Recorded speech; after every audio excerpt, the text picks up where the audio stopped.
자, 이제 우리 지형에 대한 얘기를 한번 배워볼게요. 기후는 굉장히 길게 설명을 했지만 사실 지형 파트는 기후에서 이미 중간중간에 한번 지형을 설명한 것도 있고 해서 이 부분에 대한 나오는 중요 내용들 위주로 한번 정리를 해볼 텐데요. 지형 같은 경우에는 우리가 가장 많이 또 우리나라는 거의 한 80%가 이 산으로 뒤덮여 있다고 하죠. 그래서 제일 좀 많은 부분을 할애하고 있는 게 바로 산지 지형입니다. 그래서 산지 지역 같은 경우에는 우선은 바다로부터 출발 높이 해발 고도가 굉장히 높다라고 얘기하고요. 해발 고도가 높고 경사가 굉장히 급하다라는 표현을 쓰죠. 그럼 사실은 살기가 유리하지는 않아요. 불리해요. 그러나 우리가 좀 조심해야 할 것은 모든 산지 지형이 다 불리한 것은 아니다. 오히려 너무 뜨거워서 차라리 나 같으면 산꼭대기로 올라가서 살래라고 해서 만들어진 게 뭐였죠? 열대 고산 기후 지역이죠. 그런 것들은 예외적으로 오히려 다른 산지 지형보다는 좀 더 나을 수 있다. 그래서 여기 보면 열대 고산 기후 지역에 대한 5번은 좀 정리해 주시고요. 자, 그 다음에 보통은 여러분 산지 지형에서 벼농사 하기 쉬워 어려워. 야, 벼를 만들려면 우선 논이 있어야 될 거 아니야. 근데 물 채우면 뚜루루루 뭐 후름라이드도 아니고 물 다 내려갈 거야. 그러니까 주로 재배하는 게 밭농사를 주로 할 거고요. 그래서 그 잘 적응할 수 있는 감자나 옥수수. 그러니까 강원도 하면 딱 떠오르는 게 뭐야? 감자, 옥수수 맛있는 거 떠오르잖아. 선 제일 좋아하거든. 이렇게 구황작물을 좋아하지? 자, 그래서 이런 부분들을 생각해 보면서 또 여기 고산지대에 잘 적응한 라마, 알파카, 야크라는 이러한 동물들이 있습니다. 근데 이제 문제는 여러분 막 이 한대기후에다가 저 라마, 알파카, 야크 쓰면 안 돼. 쟤네 가면 얼어 죽는단 말이야. 우리 한대기후에서 잘 적응한 애들 누구 있었지? 술록 있었잖아요. 조금 더 구분해서 예전에 한번 기출에서 나온 적 있었거든요. 기억해 주시고요. 자, 그 다음에 이 고온 다습한 지역에서는 근데 내가 벼농사를 무조건 못하는 건 아니라고 했어. 선생님이 무조건 벼농사 공식으로 외우라고 했던 거 뭐였었지? 여름, 고온, 다습, 벼농사입니다. 세상에 여름이 고온, 다습한 지역이 이렇게 많지가 않아요. 그러니까 이걸 버리기가 너무 아까운 거야. 그러니까 고산기후 지역이긴 한데 산지 지형인데도 비가 내리고 여름이 고온 다습해. 보통의 우리 동남아 지역에 있는 산지에서 나타날 수 있는 현상이거든요. 베트남이죠. 그럼 아까우니까 여기서 우리가 산을 어떻게 계단식으로 깎으면 충분히 벼농사를 할 수 있는 또 다른 지형이 나올 수 있지 않을까요? 그래서 이렇게 고온 다습한 지역에 뭐가 들어있다고? 고온 다습이 붙어있다. 그러면 여기서 계단식 논에서 벼농사를 할 수도 있다라는 점을 같이 기억해 주시면 좋습니다. 자, 열대고산기후 지역 항상 봄 같은 날씨 상춘기후라는 표현을 사용을 했고요. 그래서 너네들 열대우림기후랑 열대고산기후의 기온 강수량 그래프 비교하는 것도 꼭 기억해 주세요. 선생님 교과서에 여기 교재 보시면 그 오른쪽에는 확인할 수 있도록 각각 이 그래프 비교해놨으니까 이것도 정말 시험에 많이 나왔던 포인트야. 기억하고 문제 풀기. 자, 그 다음에 관광산업 같은 경우에도 우리가 너무 높은 산지 막 울창하게 뭐 신선이 날아다닐 것 같은 그러한 산지 관광 자원으로도 많이 활용하고요. 보통은 산지에는 많은 지하 광물 자원이 매장되어 있습니다. 그래서 이런 부분들을 통해서 여러 다양한 산업이 발달하기도 한다. 끝났어. 이게 다야. 자, 그 다음에 평야 지역 가볼까요? 사실 사람이 가장 살기 좋은 건 뭐야? 평야잖아. 그래서 반대로 해발 고도가 낮고 그 다음에 사람들 거주에 유리한 지역을 우리가 평야라고 해서 대다수의 사람들은 거의 다 저 평야 지역에 산다고 얘기를 합니다. 자, 평야는 그래서 옛날부터 경지, 농경지로 사용을 하든지 아니면 사람들이 살고 있는 주거 공간으로 개발을 하든지 그리고 교통로 개간에 유리하기 때문에 과거로부터 벼농사, 밀농사, 교통로로도 많이 이용이 됐고 촌락과 도시를 건설한다라는 표현이 나와요. 근데 이제 농사에서 요거 하나 구분하는 게 필요합니다. 자, 벼와 밀의 특징이 또 어떤 선생님은 이걸 디테일하게 구분하는 경우도 생깁니다. 자, 벼 같은 경우에는 굉장히 센서티브한 작물이에요. 그러다 보니까 아무 데서나 잘 자라지를 못해. 반드시 요 조건이 충족되어야 한다 그랬죠. 뭐라 그랬지? 여름, 고온, 다습, 벼농사입니다. 그래서 벼농사 같은 경우에는 고온, 다습한 지역이 아니면 재배하기가 어렵다. 그렇기 때문에 전 세계적으로 쌀을 먹는 사람들 문화권이 이렇게 많지 않은 이유가 고온다습의 조건이 있어야만 가능하다라는 거예요. 근데 밀 같은 경우는 좀 웃겨. 얘는 인내심이 되게 강해. 그래서 견딘다. 뭐를? 건조함. 내 건성. 그리고 추위도 되게 잘 견뎌요. 내한성. 그러니까 밀은 독특한 게 아무 데서나 그래도 잘 자라. 근데 이제 차이가 있지. 항상 모든 일에는 장단이 있는 거야. 벼는 까다로워. 아무 데서나 잘 자라진 못하지만 한 번 뿌리 내려서 이렇게 우리 내 생산량을 봤을 때 어마어마하게 많은 생산량을 우리가 벼는 싸르리 막 벼는 익을수록 고개를 숙이는데 얼마나 많이 열리면 그렇게 되는 거야. 근데 밀은 그렇지 않거든요. 그러다 보니까 우리가 사람을 먹여 살리는 힘을 인구 부양력이라는 표현을 사용하는데요. 먹여 살리는 힘을 비교해 봤을 때 인구 부양력이 벼농사가 훨씬 더 높습니다. 근데 밀은 하나 재배해봤자 몇 개 안 나니까 저 넓은 땅을 하나 다 재배해도 우리 집 혼자밖에 못 먹는 거야. 그래서 인구 부양력이 좀 낮고요. 그럼 여기서 또 특징이 하나 나오겠네. 벼는 재배할 때 손이 진짜 많이 필요해. 그러다 보니까 여러 사람들이 함께 공동 재배를 하는 게 많이 요구가 되거든요. 근데 그러다 보면 사람들이 많이 살아도 부양력이 높으니까 좁은 데에서 빽빽하게 사람들이 모여 살아도 충분히 이 벼 하나 재배해서 먹고 살만해. 그리고 손도 많이 필요하고 모여 사는 게 훨씬 더 유리하겠지. 인구가 굉장히 밀집되어 있는 현상을 보여줍니다. 그러므로 벼를 먹는, 쌀을 먹는 문화는 항상 공동체가 많이 발달을 해요. 그래서 여러분 항상 생각을 해봐. 우리라는 표현 정말 많이 쓰지 않니? 그러니까 선생님도 표현할 때 우리 집이야, 우리 동네야, 우리라는 사회를 많이 쓰는 건 보통 쌀을 먹는 문화권에서 많이 표현이 돼요. 왜? 공동체가 형성되어야 하는 거죠. 근데 우리 서양 애들 한번 생각해 볼게요. 걔네가 밀 먹잖아. 그럼 밀을 봐봐.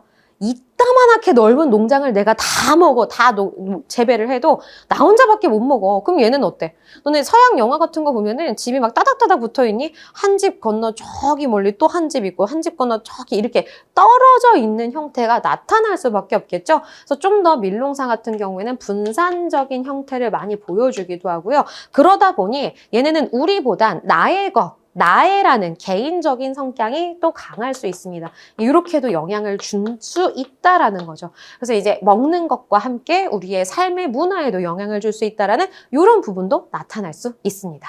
자, 그래서 이런 부분들 평야에 대해서 볼 수 있었던 것들을 쭉 봤고요.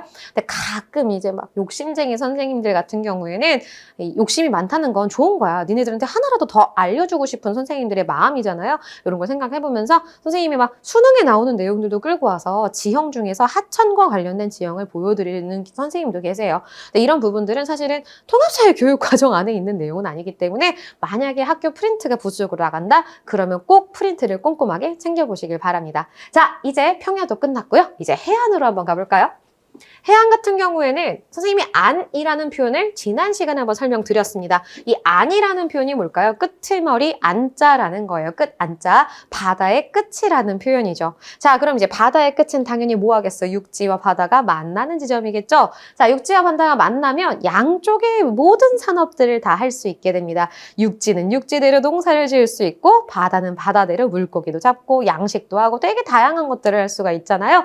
그래서 이런 부분들을 생각하면서 다양한 산업이 가능해서 거주에 유리하다. 이런 내용들이 나오게 됩니다. 자, 그 다음에 우리 농업도 가능하고 어업도 가능하고 양식업, 항구, 임해, 관광 다양한 산업 되는데 문제는 여기까지 내주면 참 좋아. 근데 내가 뭐라 그랬어? 아까 욕심쟁이 선생님도 계신다 그랬지?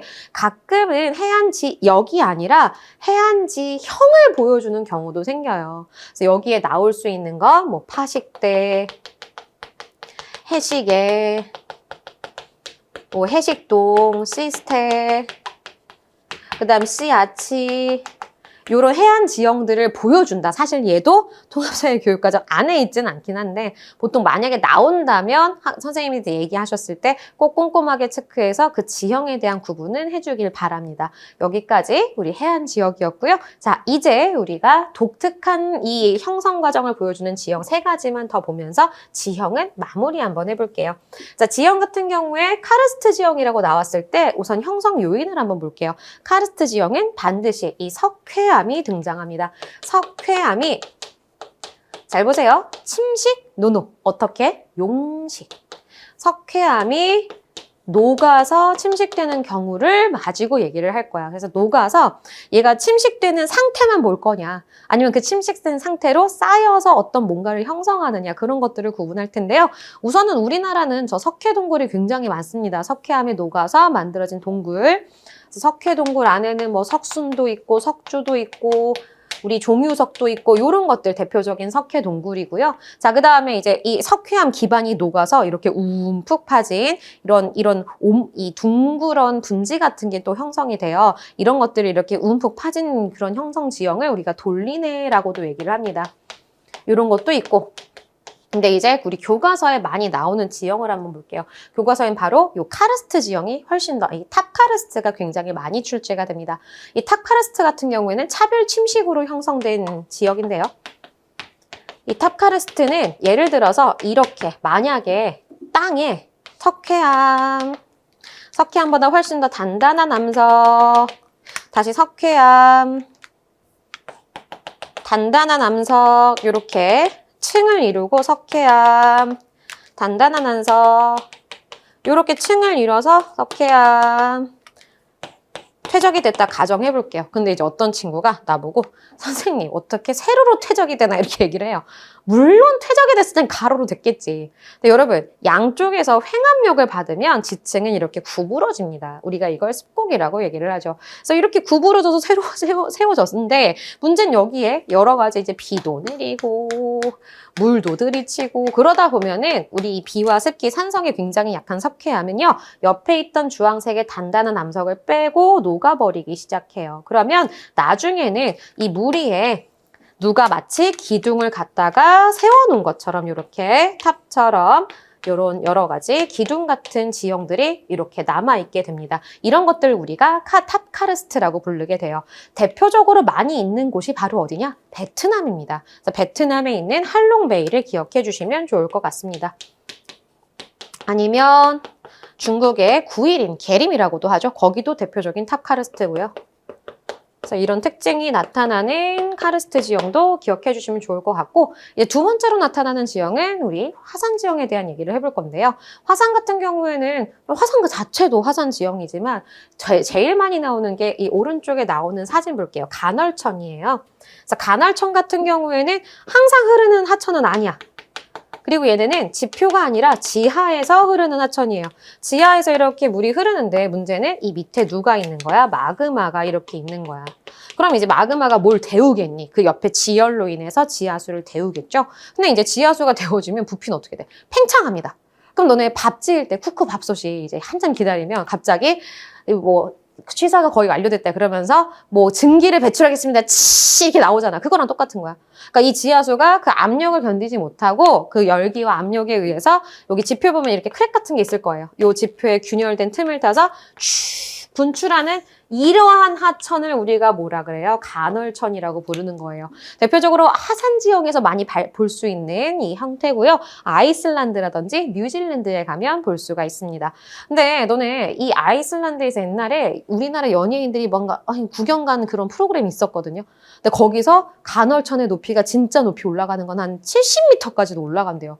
웬만한 고층 빌딩보다도 훨씬 높은 위치로 올라가는 이 간헐천 한 번씩 확인해 보시고요. 자, 이제 마지막으로 나오는 건 바로 빙하 지형입니다. 자, 빙하 같은 경우에는 두 가지 작용을 해요. 침식도 하고 퇴적도 하긴 하는데 보통은 여러분의 교육과정 안에서는 빙하의 침식에 의해서 형성된 지형들을 우리가 확인하게 됩니다. 근데 침식도 되게 여러 가지인데 그 중에서도 몇 가지를 설명을 하다 보면은 우선은 빙하가 두두두두두 이렇게 엄청나게 길고 좁고 길게 땅을 이 빙하 덩어리가 파고 내려갈 거야. 이제 빙하 덩어리가 파고 내려가면 엄청나게 좁고 긴 이런 해안 같은 게 형성이 될 거예요. 이 좁고 긴 해안 같은 경우를 우리가 뭐라고 부르느냐? 피오르라고 얘기해요. 왜냐하면 원래는 저기 엄청나게 큰 U자 모양의 계곡인데 나중에 바닷물이 이렇게 상승하게 됩니다. 이 해수면이 상승하게 되면 이 사이에 이 좁고 긴 계곡에 바닷물이 이렇게 들어오게 되겠죠. 바닷물이 이렇게 들어오게 되면서 해안을 형성하게 되는데 이러한 해안의 이름을 우리는 피오르라고 불러요. 보통은 이 피오르를 제시를 해주거나 아니면 오른쪽에 있는 사진과 같은 마터호른에 대한 표현을 또 보여주기도 해요. 호른 같은 경우에는 원래는 여기에도 이렇게 크게 빙하가 덮여 있었어요. 근데 빙하가 나중에 이제 빙기, 간빙기, 이 빙기, 간빙기 이렇게 반복되면서 빙하가 녹는 시기가 있잖아요. 근데 빙하가 이런 녹는 시기에 빙하가 내려올 때 그냥 예쁘게 뿅 하고 내려오지 않고 여러분 진짜 차가운 아이스크림을 입에 한번 대봐. 그때 가끔 어떻게 입술이랑 막 이런 게 다 들러붙잖아. 선생님 성격이 급해가지고 이거를 팍 떼버리거든. 그럼 이제 가끔은 입술이 각질이 이렇게 찢어져서 피가 쭉 이렇게 흐르는 경우가 생겨. 똑같아. 이 빙하 얼음도요. 옆에 있는 흙이나 이런 것들을 다 잡아 뜯고 이걸 끌어내가지고 내려가서 침식을 하는 경우가 생깁니다. 그래서 여기에 깎아지를 뜻한 단면이 이렇게 날렵한 이러한 날카로운 이런 봉우리들이 우리 알프스 가면 많이 보여줄 수 있잖아요. 우리가 이런 것들을 호른이라고 부르게 되는 거죠. 그래서 여기까지 해서 독특한 자연경관이라고 하는 빙하 지형까지 쭉 정리를 해봤고요. 선생님이랑은 다음 시간에는 자연재해에 대해서 정리해 볼게요.